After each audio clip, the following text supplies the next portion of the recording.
Carly Eichout's harrowing condition seemed to gradually take over her life, one symptom at a time. My first thought was, if they don't get to me in time, that could kill me. Linda was collapsed, unconscious on the floor, next to the butcher knife. I didn't know whether it was, could be fatal or not. Next, two medical mysteries that defied the experts. Carly Eichout's seemingly perfect life is turned completely upside down by a series of debilitating and potentially life-threatening attacks. The last thing I remember was the stars, the bright stars going in my vision field, and then the blackness. Then, Linda Smith doesn't think too much about her agonizing migraines. In fact, she thinks she's got them under control. Until she begins experiencing terrifying blackouts and puts her family's lives in danger. I thought, my God, I could have gotten us killed. I can't ignore this.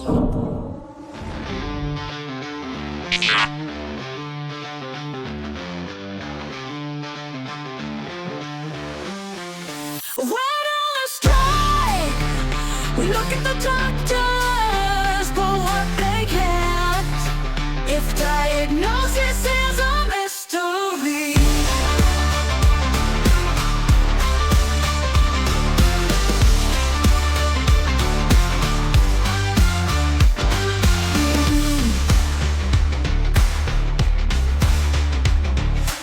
In 1999, newlyweds Carly and Nathan Eichout were busy starting their lives together in Phoenix, Arizona. As a customer service rep and contractor, the couple worked long hours to make ends meet, but still managed to find time for each other. We would take the dogs for hikes up the mountains around here, hang out by the pool, go out, have drinks, comedy clubs. It was romantic and fun at the same time. Life is seemingly perfect. Until one morning when Carly is caught off guard by a strange sensation. I started feeling very nauseous, like I'm gonna throw up. Just kind of stood there trying to breathe really deeply and get through it. I think my first thought, being a female, was, am I pregnant? Because it happened in the morning. Excited about the possibility, Carly picks up a home pregnancy test. And I remember the hardest part was waiting. And I just wanted to know right away, and I wanted it to be positive.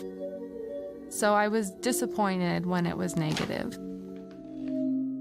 Carly doesn't mention any of this to her husband, but over the next few weeks, she continues to wake up feeling nauseous, and eventually Nathan begins to suspect that something is up. It seemed like she wasn't being her full self at that time. Then, when an agonizing new symptom suddenly emerges at work, Carly can no longer deny that something is very wrong. I was sitting at my desk, and I just felt like a spasm in my abdomen that kind of jolted me. It kept coming back, like a couple minutes apart, where it was just like this spasming, cramping pain. I definitely knew that something was going on. She was clutching her desk. Carly finally relents and decides to see a gastroenterologist. He performs a thorough exam and quickly comes to a diagnosis. My doctor immediately felt that I probably had acid reflux disease, which can cause nausea and it can cause abdominal pain. And so he figured he'd start me on a prescription for that, and I thought, I'll try this prescription and we'll see where it leads us. In addition to medication, the doctor advises Carly to keep her stress in check, as it can trigger bouts of acid reflux. He also asks her to change her diet. No fried, fatty foods, spicy foods, acid foods, things like that that would trigger it.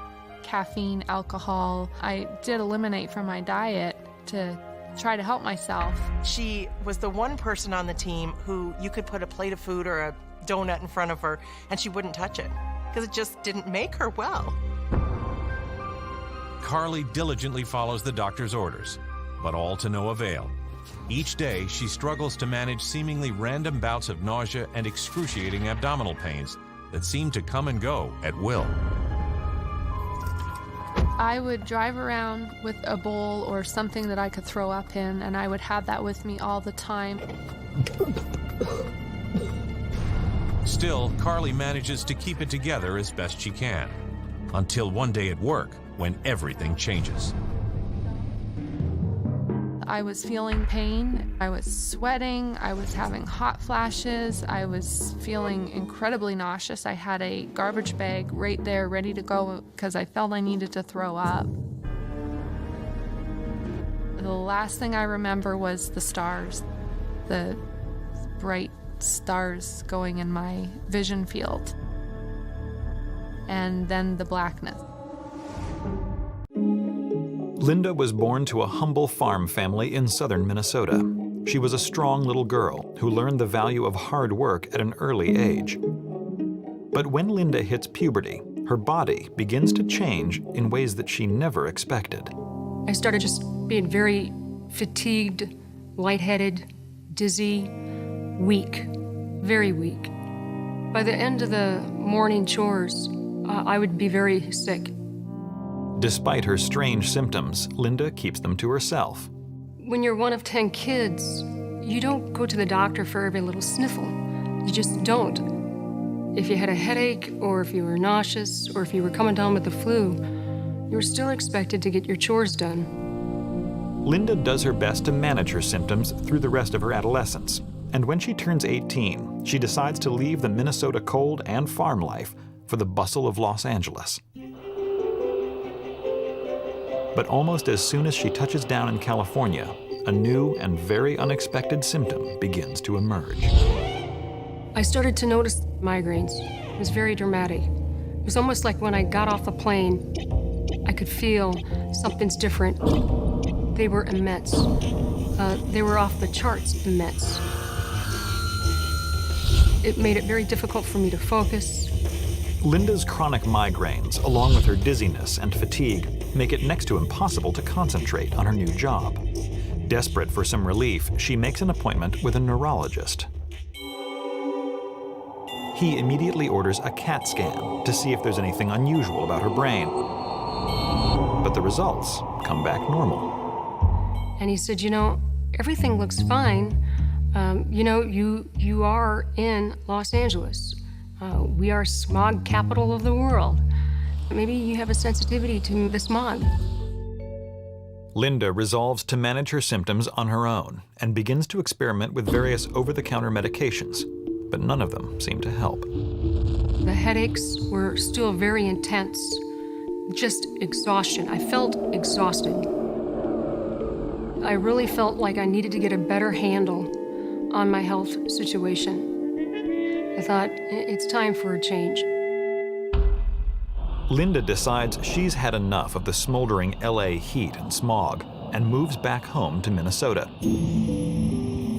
When she walks out of the airport and the frigid air hits her, something odd happens. Immediately, the headaches were gone. I mean, it was dramatic. It was like, oh my gosh, where are the headaches?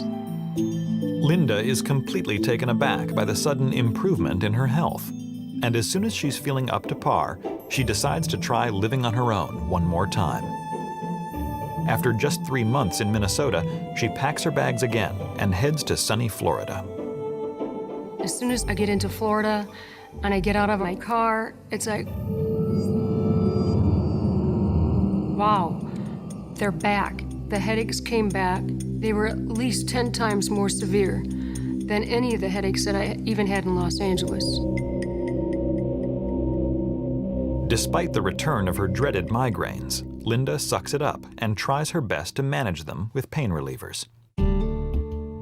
She perseveres, and soon after landing a job, she meets Dan Smith. I was working for a delivery company, and Linda was one of the secretaries at a business that I delivered to. And a short time after that, we began dating. Linda is happier than she's ever been, and a year later, they announce their engagement. I really was excited about meeting her because she was marrying my brother, who I love very much, and I immediately fell in love with Linda. It isn't long before Dan notices Linda's headaches, but she assures him that they're nothing to worry about. Linda was never interested in seeing a doctor. Going to a physician was not high up on her list. But then Dan picks up on something that suggests Linda could be worse off than either of them realize. One day we were out for a long walk and we came back to our apartment. And as we walked up the flight of stairs, I noticed that Linda's pulse was quite fast. And I stopped and asked her if I could take her pulse rate. It was running so fast I had a hard time counting it. When I asked her about it, I was kind of surprised at her response. I asked Dan, well, this has happened to you, right? This happens to you, right? He says, no, it doesn't. She was in great shape, and she really was, and she worked out every day. It didn't make sense that her heart rate was running so fast by walking up a flight of stairs. Over the past 3 months, Carly Eichout has been suffering chronic bouts of nausea and crippling abdominal pains. Then, when she least expects it, a violent pain like she's never felt before literally knocks her unconscious. She was nervous, just in so much pain. You could just see the pain in her face, and because she's such an even-keeled person, to see her like that was really tough. Sue and a few other colleagues put Carly into a car and rush her to the closest emergency room. On the way there, she regains consciousness and asks if someone can contact Nathan, who's out of town on business. Some of her teammates went and called Nathan to try and get a hold of him. I just couldn't believe that it was going on, really. Nathan was like 150 miles away, and he couldn't be there for her. Within minutes of her arrival at the ER, Carly explains the bizarre series of attacks to the on-call doctor. He immediately performs an ultrasound and discovers abnormal amounts of fluid floating freely in Carly's abdomen. I was very scared. My first thought was my appendix is ruptured, and if they don't get to me in time, that could kill me. But nothing could have prepared Carly for the doctor's diagnosis. He's confident that she's suffering from a ruptured ovarian cyst. That kind of came out of left field for me. I hadn't really thought of my problems being related to any type of female reproductive issue. Ovarian cysts are small fluid-filled sacs that commonly form in the ovaries and usually go away on their own. But in some cases, they can spontaneously rupture, causing severe pain. The doctor gives her a prescription for a round of antibiotics and recommends that she follow up with her gynecologist immediately. I was really worried for her. So I didn't understand really what was going on. 2 days later, Carly meets with her gynecologist, who is very concerned about the constellation of symptoms: chronic nausea, excruciating abdominal pain, and now the ruptured cysts. She's concerned that something serious is going on and recommends that they perform exploratory laparoscopic surgery right away. That was a major surgery to me, so I was very, very nervous. I just needed to be brave. 3 hours later in the OR, the surgical team confirms that Carly did indeed experience a ruptured ovarian cyst, and that she is in fact suffering from endometriosis, a condition which occurs when tissue inside the uterus grows into the pelvic cavity. I was just shocked, more shocked than anything else. The surgeon successfully removes the endometrial tissue, but he explains that the condition could return at any moment.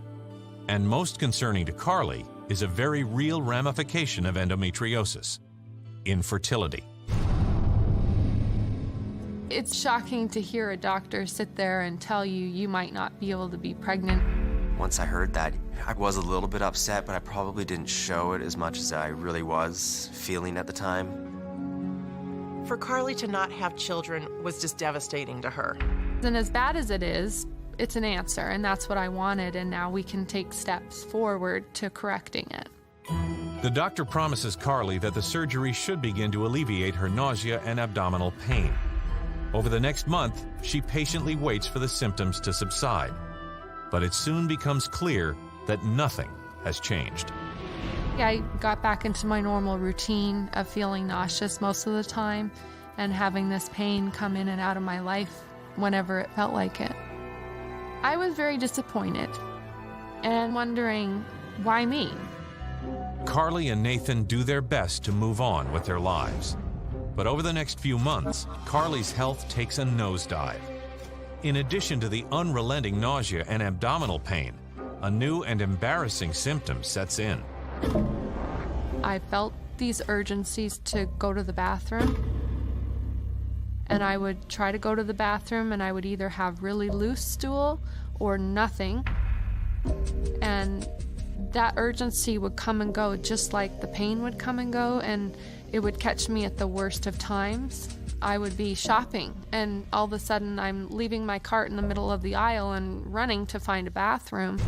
Carly is at her wit's end, but her frustration quickly turns to fear when she makes an alarming discovery. I had a bowel movement at home and looked in the toilet and there was blood.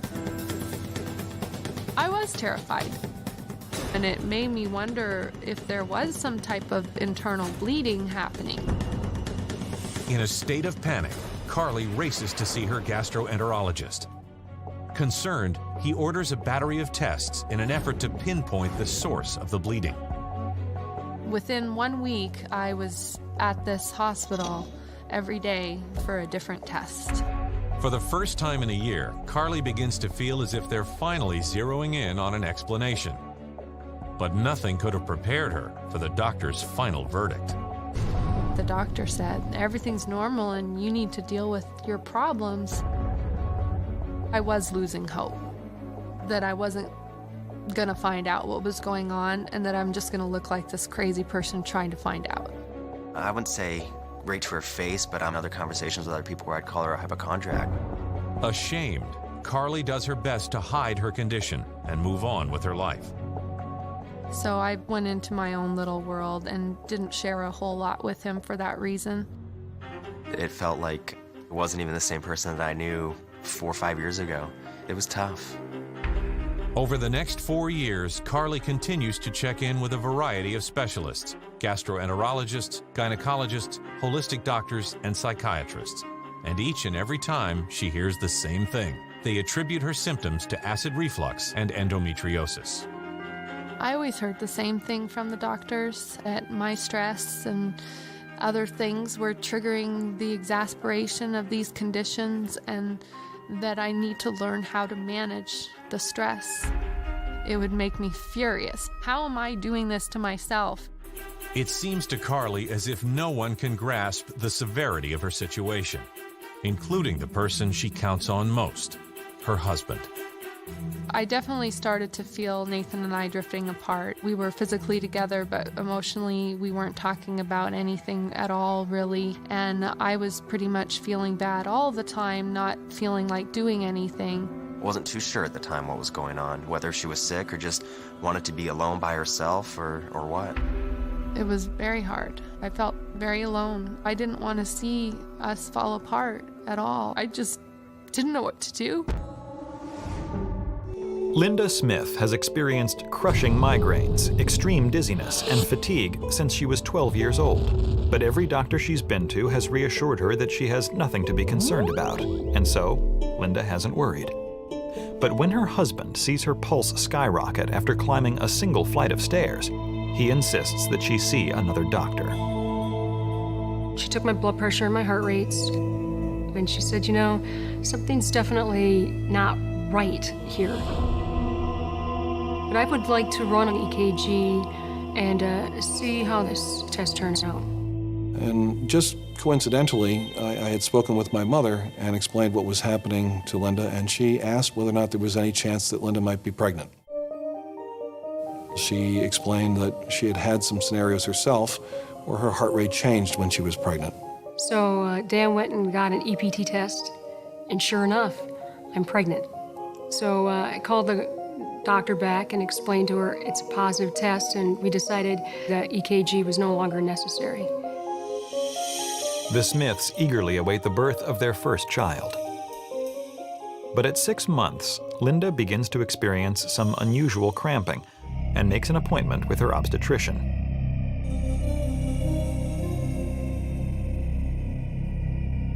Then, after a brief examination, the doctor delivers some devastating news. We sat down and he said, you know, I just want you to know that you're very young, you're healthy, and you and your husband can try again. I was devastated. And I remember calling my husband and telling him, we're losing the baby. You know, I asked, what went wrong? You know, I took my prenatal vitamins, I drank plenty of fluids. What happened? And he said, what we think may have happened in your case is that the baby just didn't get enough oxygen or blood volume. And it wasn't enough to take care of it. I couldn't comprehend that. Linda and Dan start out on the slow road to recovery. And just 3 months later, they begin trying to conceive another child, despite the fact that Linda's migraines, dizziness, and lightheadedness are the worst they've ever been. I was very afraid that maybe I could never have kids. This is a dream of mine. I wanted to be a housewife and a mother and to have a large family. I knew something was wrong, but I kept thinking about what the doctors in Los Angeles had told me. Don't worry about it. Try not to think about it. It'll get better. Linda does her best to push through her painful symptoms. And when she and Dan find out they're pregnant in March of 1987, they're overjoyed. She was ecstatic, and so was I. I'm like, this is great. Hopefully everything will work out with this pregnancy. And in November of 1987, she gives birth to her beautiful daughter, Christina. But within the first 48 hours after Christina's birth, Linda's symptoms take a dramatic turn for the worse. She felt dizzy again, started to have some situations where she felt like she couldn't hold the baby. She couldn't walk, you know, she was falling over, very dizzy, woozy. She just was totally wasted. But Linda believes she just needs some time to recover after giving birth. She decides to take it easy until she regains her strength. And then, one day a few weeks later, she ventures outside for the first time since Christina was born. This one afternoon, I decided I'm going to take Christina and we're going shopping. I hadn't done that in a while. It's a very warm day out, and I'm thinking, gosh, I could fall asleep. I'm just exhausted. And I turned to go into the subdivision, and when I do, I black out. And I come to only moments before narrowly avoiding a head-on collision. I was stunned. I was absolutely stunned. I thought, my God, I could have gotten us killed. I can't ignore this.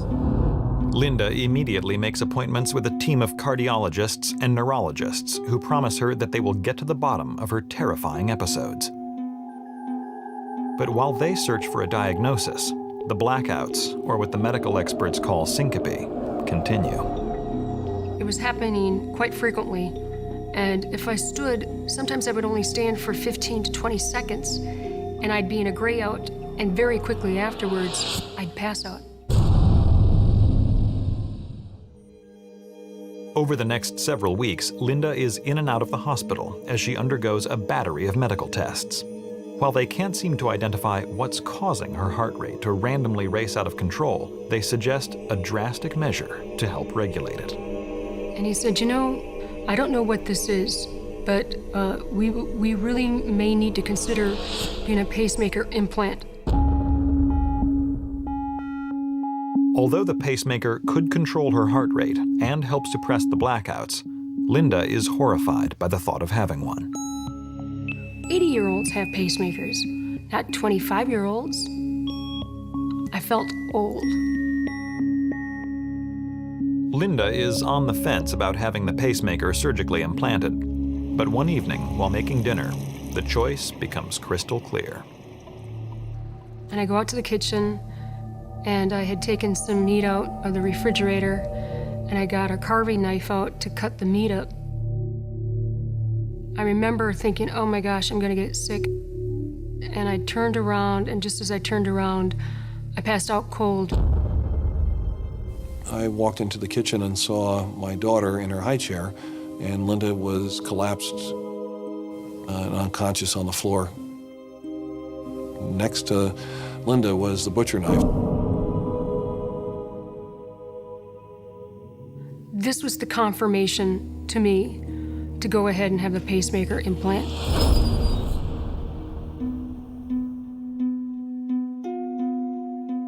Two days later, Linda is rolled into the OR for the surgery.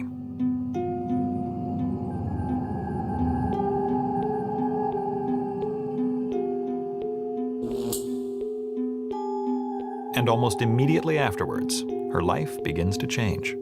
I get up and I use the restroom and I look in the mirror. I have a glow in my face. I thought, oh my gosh, this is what I look like with pink in my face.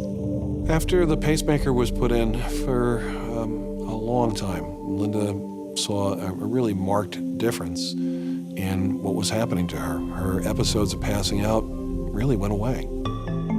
Over the next few years, Linda and Dan have 2 more children. And despite her very busy life juggling her family's schedules, Linda is able to manage her migraines, dizziness, and fatigue one day at a time. I'm able to get a pretty good handle on some of the other symptoms. I start to drink more fluid, and I start to take frequent rest periods throughout the day. But on a very hot summer afternoon in 1993, Linda's world is once again turned upside down. One day I decided I'm gonna mow the yard. And I'm about halfway through when all of a sudden, out of nowhere, I get this immense pain that shoots across my chest, goes down my left arm, up my neck, and into my left side of my face. And I get into the house and I called Dan at work and I said, Dan, I'm really not well. You need to come home. And I passed out while speaking to him on the phone. Dan rushes Linda to the ER. And his sister, Mary Ellen, a registered nurse, meets them there. Their fear at the time is that the pacemaker has simply stopped working. I went out and I spoke with the nurses at the desk. I said, I'm really worried about my sister-in-law. She's having chest pain and her blood pressure's really low. Can somebody help her? They just kind of rolled their eyes, essentially, and didn't really respond. Linda is discharged the next day without any diagnosis, referral, or prescription. And I was getting very frustrated to the point where I kind of thought there's no real purpose in going back to another physician. They just don't understand this. Whatever it is, they don't understand it. Past 4 years, Carly Eichout has learned to live with chronic bouts of incapacitating nausea and crippling abdominal pains that no doctor can explain. But now, her already fragile body seems to be taking a turn for the worse. I was literally sleeping on the bathroom floor because I was throwing up so much. There was no letting up of that pain. She'd spend more than half a day in the bathroom, nauseous and throwing up. Carly's sudden deterioration is a wake-up call for Nathan, who has never truly realized the severity of his wife's bizarre condition. I was definitely worried about her. He was consoling me. He'd be there holding my hair, rubbing my back. He very much started trying to be that person I wanted him always to be. Over and over, Nathan begs Carly to go back to the doctor. Because I thought it's a waste of time, it's a waste of money, and they're just gonna tell me the same thing. They're gonna run some blood work, they're gonna do a few exams, and then they're gonna give me a prescription and they're gonna send me home. So I was trying just to deal with it. Then, in May 2007, Carly's pain and vomiting becomes so bad that she's unable to eat or drink for several days. Finally, she breaks down and calls Nathan, who's out of town on business. She called me and told me that she was on the floor in pain, and I told her to call an ambulance to go to the emergency room. 15 minutes later, paramedics arrive and race her to the hospital. Emergency room doctor Curtis Henderson takes over the case. I was working in the emergency room. Carly had come in as a patient complaining of abdominal pain. With abdominal pain like that, you have to think of things like gallbladder problems. You have to think of intestinal issues, large and small intestine. You even have to be concerned a little about their lung or about their heart. We gave her some IV fluids, and we started blood work to see if anything in her body would manifest itself as abnormalities in blood work. While Carly anxiously awaits the results of the blood tests, Nathan drives as fast as he can to the hospital.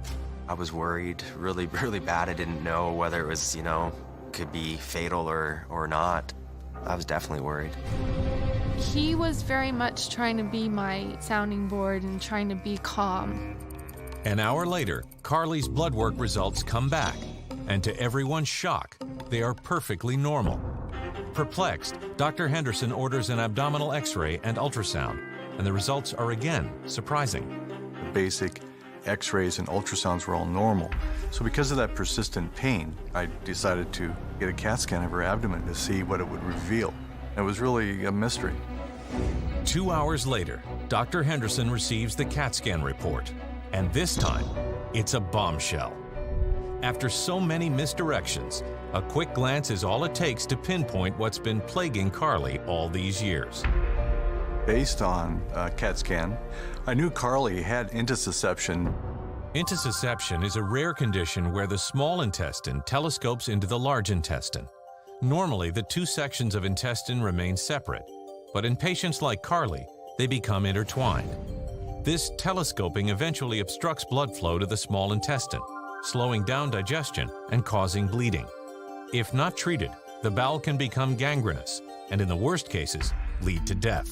In very simple terms, if you think of a pirate's spy scope and how it telescopes in and out, the small intestine folds into the large intestine, and what can happen, the large intestine can actually cut off the blood supply to the small intestine.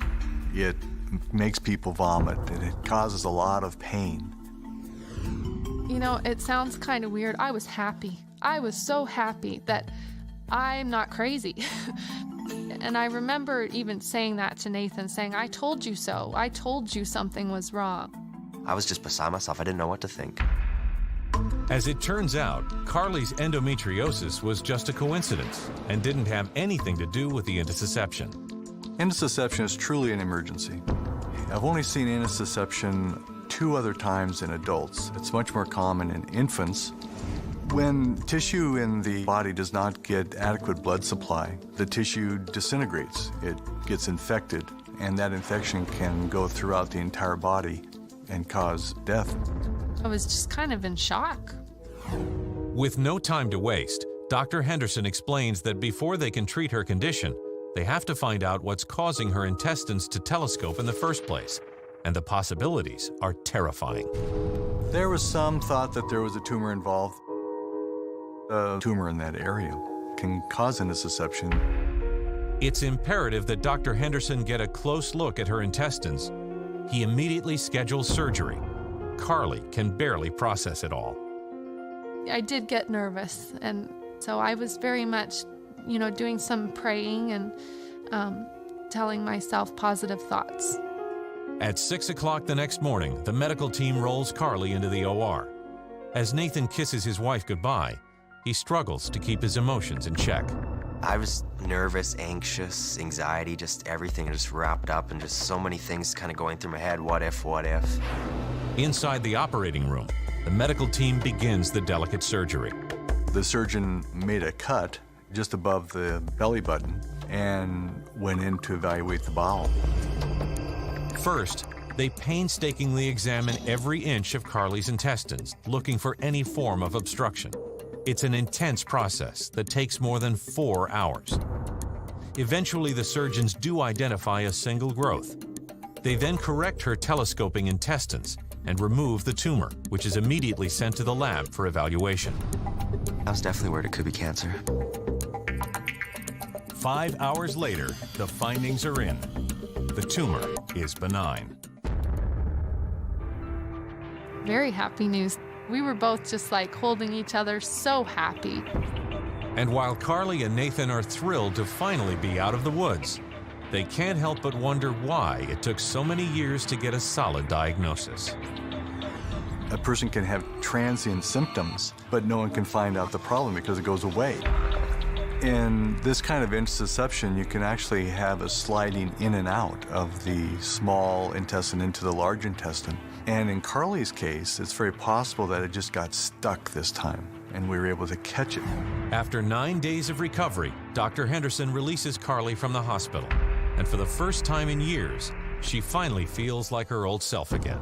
I was eating, I was drinking, I was happy again. She just seemed like a whole different person. She wasn't nauseous anymore after that. It wasn't the same old Carly that I knew, but it was just a new Carly, a better Carly. And just when she thinks it can't get any better, Carly is thrown for another loop. 2 months after the surgery, she's shocked and elated to discover that she's pregnant. I was so happy, and we were both crying. We were just over the moon about it. Linda Smith has been enduring myriad painful symptoms for almost as long as she can remember. But when her blackouts suddenly reappear without warning, the doctors have no answers for her. Linda is so discouraged, she swears off the medical establishment for good. But with Dan's encouragement, she reluctantly agrees to go to one last appointment with a team of specialists at Vanderbilt University. Within a month, Linda and Dan board a plane headed for Nashville. Dr. David Robertson is now in charge of Linda's case. Well, I came by her room soon after she arrived, having heard that litany of problems that she had faced. He sits down with us and he explains what tests they're going to run. And I think, let's do it. Dr. Robertson's goal is to try to figure out why Linda's heart rate and blood pressure are so variable. The body regulates blood pressure and heart rate so that they are at the appropriate level while you're lying down, while you're seated, and while you're standing. And that level must be high enough that all the blood can get right up to the brain. First, Dr. Robertson gives Linda a specialized exam called a tilt table test, in the hope that it'll shed light on her abnormal heart rate. The head of that tilt table gradually goes up as we are monitoring blood pressure and heart rate to give us the full picture of what the heart is experiencing at that time. The test confirms that Linda's blood pressure and heart rate hit shockingly high levels when her head is elevated. Normally, the heart rate might need to go up 10 beats per minute to keep blood going to the brain where it needs to be. In Linda's case, there was an immediate increase in her heart rate of 32 beats. And moreover, the blood pressure had to rise also. Next, Dr. Robertson begins conducting a test to monitor Linda's catecholamine levels. Catecholamines are a type of neurotransmitter released from the nervous system to regulate heart rate and blood pressure. What we then did was to assess the catecholamines during our tests on the tilt table. We found that they were extremely elevated, and this confirmed the nature of her problem. It really had to be orthostatic intolerance.